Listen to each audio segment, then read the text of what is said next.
Barako dos na wala ng power. Pasok mo rito.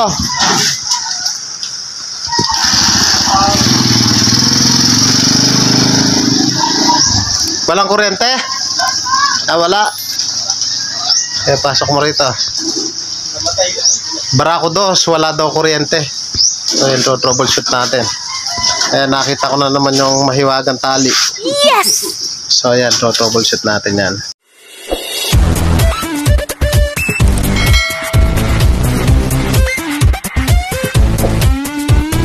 Mga padreng, barako dos, wala daw kuryente.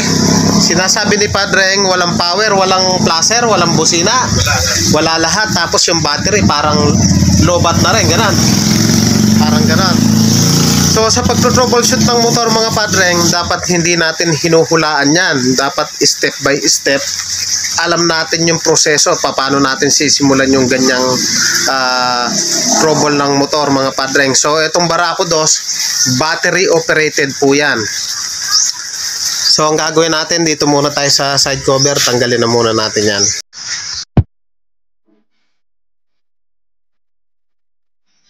Tanggalin na muna natin yung side cover mga padreng para ma-expose natin yung wiring dito sa ating battery.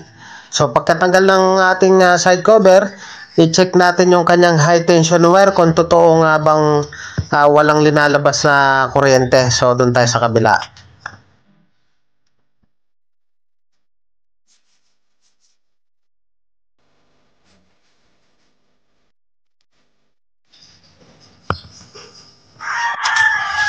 Hinga, pakikik mo nga.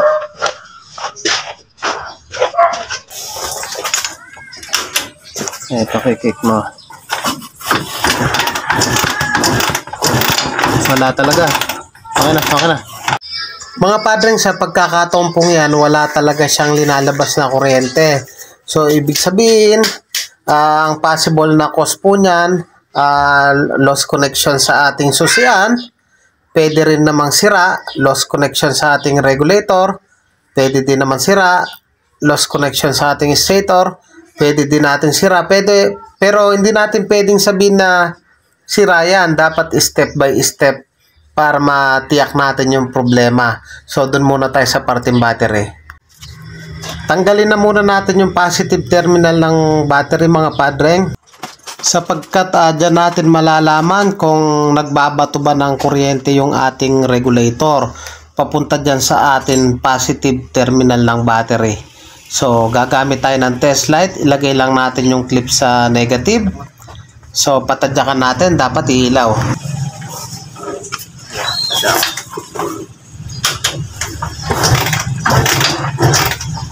Okay na. Mga padreng, sa pagkakataong yan, hindi nagbabato ng kuryente yung regulator papuntang battery. Kaya pala sinasabi niya, wala siyang headlight, walang busina, so wala lahat, wala din kuryente. So, pero hindi natin pwedeng sabihin sira yung regulator. So, i-check natin isa-isa yan, mga padreng. Possible na may lost connection lang yan o may maluwag. So, yan ang alamin natin. O tanggalin na muna natin yung kanyang regulator, yung cover ng battery, yung battery para ma-expose natin lahat ng wiring. Mas madali tayo mag-troubleshoot mga padreng.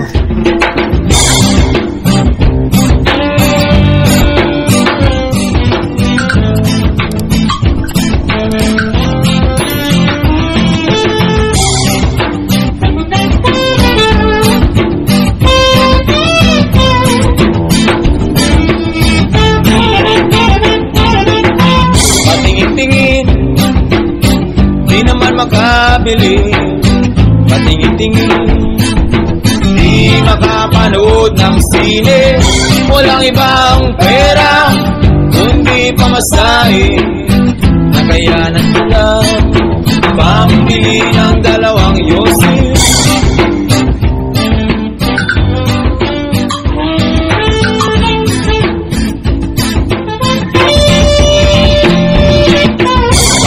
Amoy, di naman makain. Busog na sa tubig, gutom may lilipas din. Patuloy ang laboy, walang isipin, kailangang magsaya.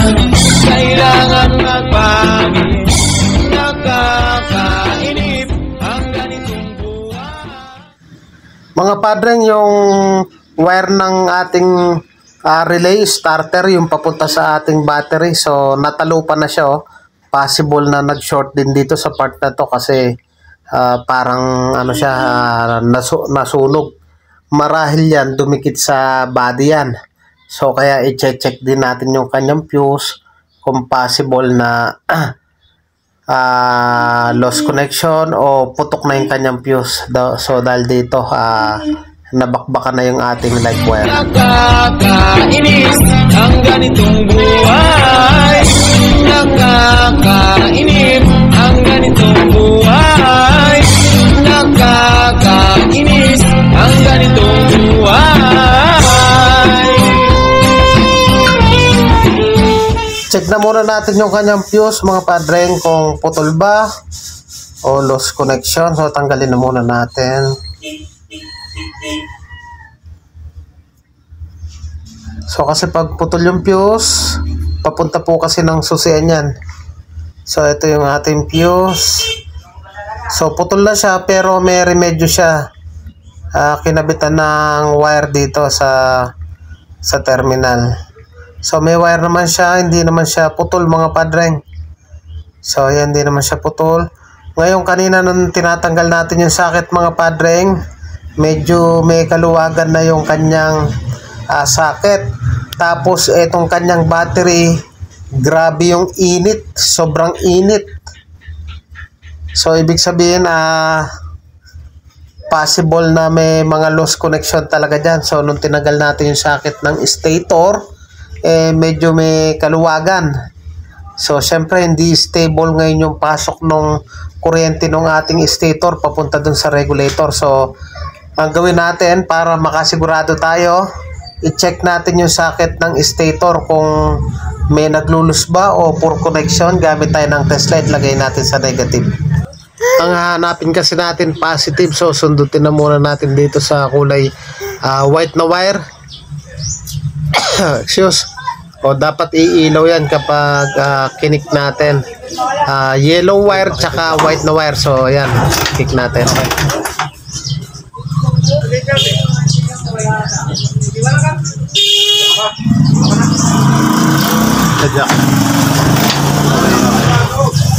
So ayan, good yung white wire tsaka yung yellow wire. So meron siyang positive supply. I-check din natin yung kanyang ground wire, yung black na may yellow. So saksakan lang natin ng kapirasong wire yan para doon natin i-clip yung ating test light. So ayan, kumuha lang tayo ng kapirasong wire. Isuot na natin dito sa kulay white. Ayan, sa white wire na natin isusot mga padreng. Pwede din naman magkabalik, pwede din naman sa black na may yellow. So isuot natin dahil kanina naglalabas ng kuryente itong white wire. So positive supply, so dyan natin isaksak.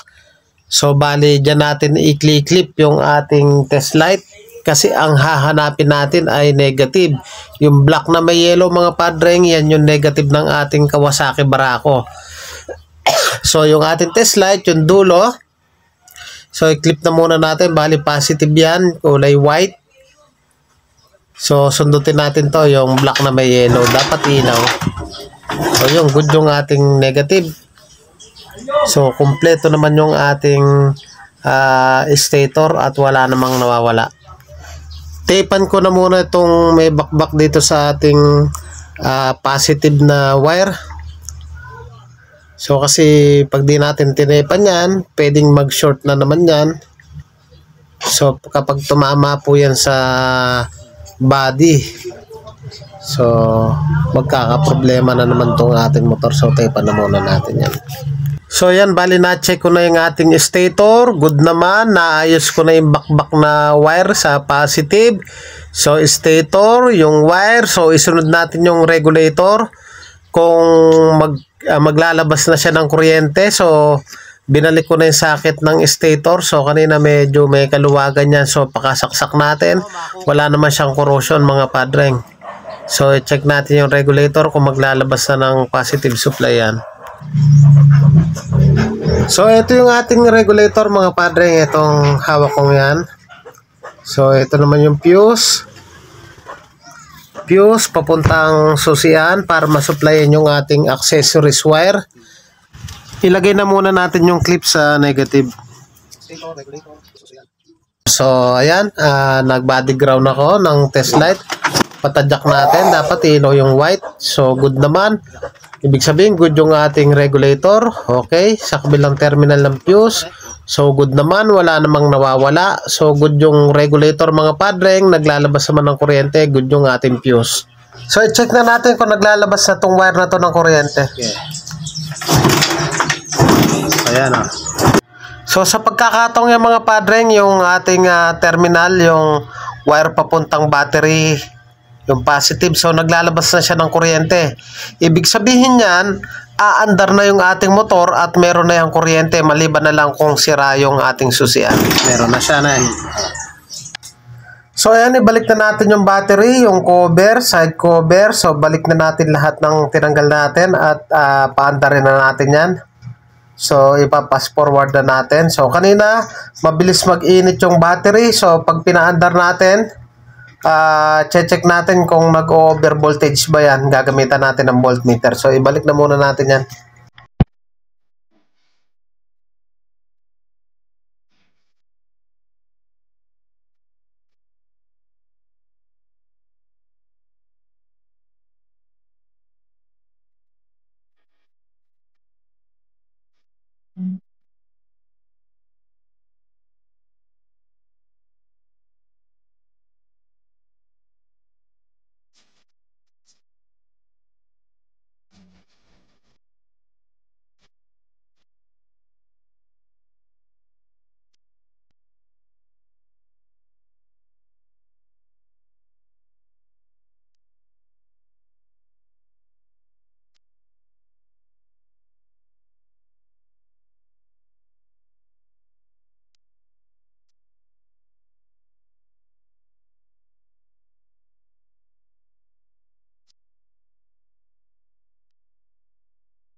So ayan, halos lahat nakakabit na natin mga padreng. So igpitan lang natin yung cover ng battery. At paandarin na natin yan para ma-testing na natin yan. Pinadala niya. At siguradong andar na yan. Sige, start mo. Start. Ayan, pa-start na natin. Check na eh. Check natin yung, yung voltmeter. Kanina kasi mga padreng, sobrang init tong battery. So, gamitan natin ng voltmeter. Check natin kung tama ba yung voltahe na pumapasok. Click.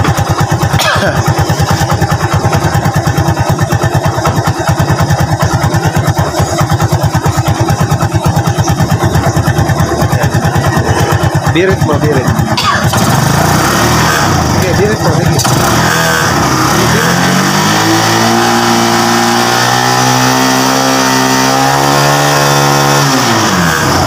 Stable siya.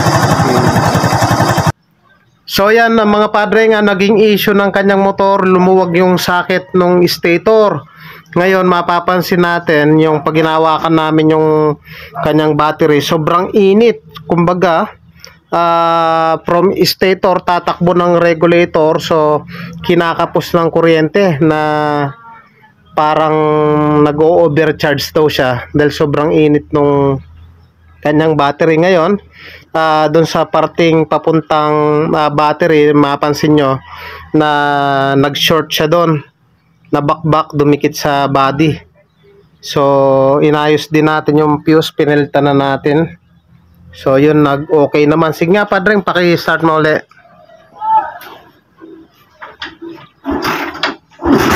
Ayan, one click na lang siya. Tapos dahil kanina sobrang init nung kanyang battery, ginamitan natin ng voltmeter. So yun, stable naman yung pasok ng kanyang kuryente. So okay naman siya. So yun lang ang naging problema niya, nabakbak yung wire, possible na nag-shortage, lumuwag yung connection ng stator to regulator. Kasi once po na lumuluwag yan, pumapalya or minsan totally, hindi na natin mapapaandar. So sabi niya kanina, walang neutral lights, walang busina. Ayan, may busina na, may flasher na. So, ang naging issue dun lang sa wiring. Mga padre, kung nagustuhan nyo yung ganitong video, huwag nyo pong kalimutan paki-like, paki-share, paki-subscribe, pakihit na rin po yung notification bell para updated po kayo sa mga videos na ilalabas natin. Thank you po sa inyo. God bless at mabuhay po kayo. Sige, thank you Sige. Ayan, solusyonan na naman natin yung problema ni Padreng.